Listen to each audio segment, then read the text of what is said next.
Hello बच्चों, आज हमारा टॉपिक है application of refraction and TIR यानी टोटल इंटरनल रिफ्लेक्शन। ठीक है, तो इसमें जो एप्लीकेशंस हैं हमारे सिलेबस में वो गिवन है नीचे। Brilliancy of diamond, mirage of dessert, optical fibre, twinkling of star, apparent depth. ये कुछ एप्लीकेशंस हैं। जो ऊपर की ये तीन है ना, ये टोटल इंटरनल रिफ्लेक्शन और रिफ्रैक्शन दोनों इसमें इन्वॉल्व हैं। और 4 और 5 जो एप्लीकेशन है इसमें ट्विंकलिंग ऑफ स्टार और एपरेंट डेप्थ है। ठीक है, तो हम एक एक करके सभी एप्लीकेशंस को इस वीडियो में एक्सप्लेन करेंगे। तो सबसे पहले है brilliancy of diamond. Brilliancy of diamond का मतलब है हीरे की चमक। तो हीरा क्यों चमकता है, इसका रीज़न है टोटल इंटरनल रिफ्लेक्शन। इसमें होता क्या है, अगर हीरे की सरफेस पर कोई लाइट रे एंटर करती है तो वो सबसे पहले रिफ्रैक्ट होती है और रिफ्रैक्ट के बाद उसमें इंटरनल रिफ्लेक्शन होता है। और हमारी आंख को ऐसा लगता है जैसे बार बार लाइट्स इसमें से निकल रही हो। ठीक है, क्योंकि वो बार बार इंटरनल अपना पाथ चेंज कर रही है। तो पाथ चेंज करने की वजह से लगातार इस तरह से लाइट चलना, तो इसमें चमक पैदा करती है ये चीज़ टोटल इंटरनल रिफ्लेक्शन की वजह से। ठीक है, इसकी शेप और इसकी कटिंग कुछ इस तरह की होती है कि जहाँ से टोटल इंटरनल रिफ्लेक्शन का फिनोमेना आसानी से हो जाता है। ठीक है, दूसरा है mirage of desert. Mirage of desert का मतलब है कि अगर डिज़र्ट एरियाज़ में कभी कभी सॉइल की सरफेस मिरर की तरह काम करती है और वो किसी भी ऑब्जेक्ट की इमेज बना देती है। ऐसा क्यों?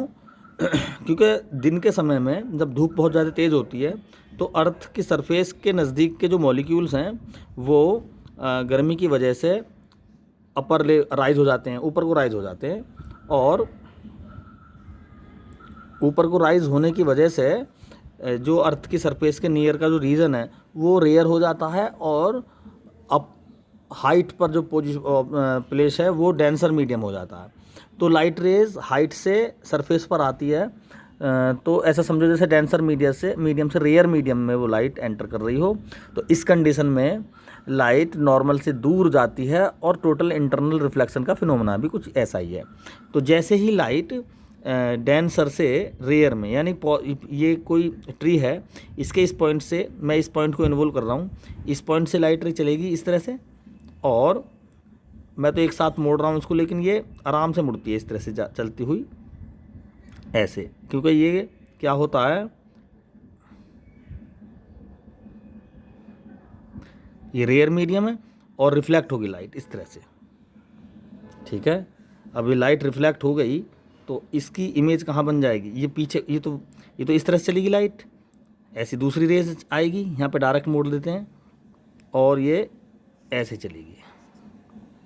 ठीक है, रियल में तो इस तरह से मुड़ती है, क्योंकि जैसे ये ऊपर से नीचे की तरफ आती है लाइट रे तो वहाँ पर रेयर मीडियम मिलता है और रेयरिटी बढ़ती चली जाती है उसकी। ठीक है, तो ये बैक में जाएगा मिरर की तरह बिल्कुल सेम, और यहाँ पर क्या बन जाएगी, इस पॉइंट पर इमेज बन जाएगी।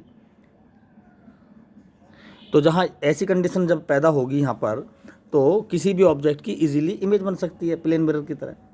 तो इसे इस तरह से इमेज का बनना, कभी कभी गर्मी के मौसम में सड़क पर हमें पेड़ की परछाई की जगह उसकी छाया ऐसी दिखाई, उसको पानी सा दिखाई देता है। पानी सा मतलब वो हम चलते हैं तो वो इमेज चलती दिखाई देती है, वो इमेज बनती है एक्चुअली। पेड़ की सड़क पर इमेज बन जाती है, चूँकि हम चलते हैं और हिलते भी हैं तो इस कंडीशन में वो इमेज हिलती है, तो हमें ऐसा लगता है जैसे सड़क पर सामने पानी पड़ा हो। ठीक है, तो ये कंडीशन है टोटल इंटरनल रिफ्लेक्शन की। तीसरी एप्लीकेशन है हमारा ऑप्टिकल फाइबर। ऑप्टिकल फाइबर एक सब्सटेंस होता है जिसमें टोटल इंटरनल रिफ्लेक्शन बहुत इजीली हो जाता है। ठीक है, ऑप्टिकल फाइबर ये पाइप है इसका, जैसे ही हम इसमें लाइट एंटर करते हैं तो बहुत कम इंटरनल इंसिडेंट एंगल पर वैल्यू क्रिटिकल एंगल से ज़्यादा हो जाती है, और क्या मिल जाता है हमें यहाँ पर, टोटल इंटरनल रिफ्लेक्शन। ये नॉर्मल हो गया और फिर लाइट कुछ ऐसे निकल जाती है। ठीक है, ये आर, ठीक है, आई और आर आपस में बराबर है, जो एंगल ये है वो ये होगा, तो आर कह दो या आई कह दो। ठीक है, ये एंगल्स आपस में बराबर रहेंगे। तो ये एक सब्सटेंस है फाइबर, इसके पाइप बना जाते हैं, इसकी अपर लेयर पर ग्लास लेयर लगी रहती है इसकी डिफेंस के लिए, और इसके ऊपर और भी कुछ जैकेट्स रहती हैं इसकी सेफ्टी के लिए, ठीक है।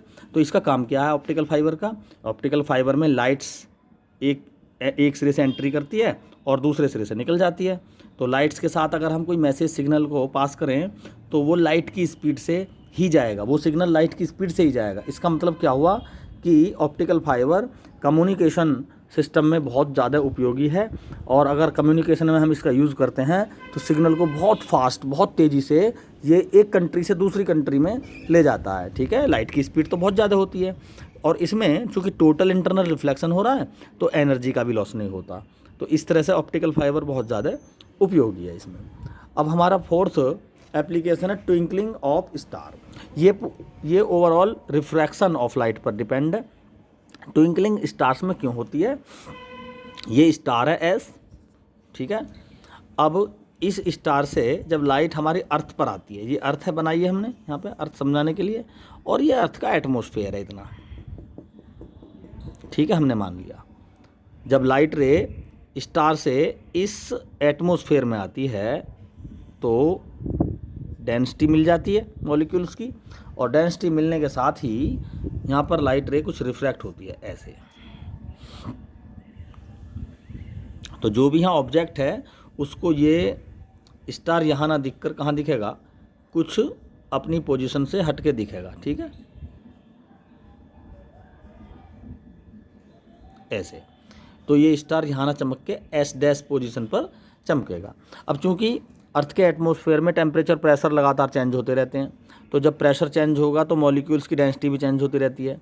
अब मॉलिक्यूल की डेंसिटी चेंज होगी तो इसका रिफ्रैक्शन इंडेक्स चेंज होगा।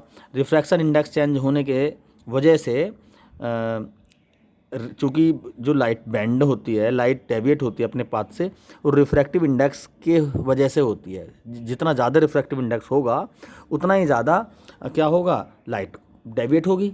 अगर कम होगा तो लाइट कम डेविएट होगी। मैंने मान लिया प्रेशर जो है थोड़ा सा चेंज हुआ तो डेंसिटी बढ़ गई, डेंसिटी बढ़ गई तो रिफ्रैक्टिव इंडेक्स बढ़ा तो ये ज़्यादा डेविएट होगी। रिफ्रैक्टिव इंडेक्स बढ़ने पर ये मैंने मान लिया लाइट रे कुछ ज़्यादा ही क्या हो गई, डेविएट हुई। अब इस ऑब्जेक्ट को ये स्टार यहाँ ना दिख के इस पॉइंट पर दिखेगा, ठीक है, यहाँ पर दिखेगा ये। अब ये स्टार इसको यहाँ दिखेगा। अब थोड़ी देर में फिर वो कम हो जाती है डेंसिटी और फिर रिफ्रैक्टिव इंडेक्स कम हो जाता है, फिर ये पहली वाली कंडीशन पर आ जाती है लाइट रे, वो स्टार फिर यहाँ पे दिखने लगता है। तो स्टार की ओरिजिनल पोजीशन तो ये है, लेकिन वो एटमॉस्फेयर के रिफ्रैक्शन लगातार चेंज होने की वजह से रिफ्रैक्टेड रे का पाथ चेंज होता रहता है और वो उसकी पोजीशन ओरिजिनल की जगह एस डैश या एस डबल डैश, इस तरह से ये ऐसे होता रहता है, ऐसे। तो स्टार्स वाइब्रेट करते हैं इस तरह से, तो हम उसी को कहते हैं ट्विंकलिंग ऑफ स्टार, ठीक है। तो इस तरह से ये हमारी कुछ एप्लीकेशंस हैं। हमारी नेक्स्ट एप्लीकेशन होगी एपरेंट डेप्थ, जो हम इसे अगली वीडियो में इसको हम एक्सप्लेन करेंगे। Thank you.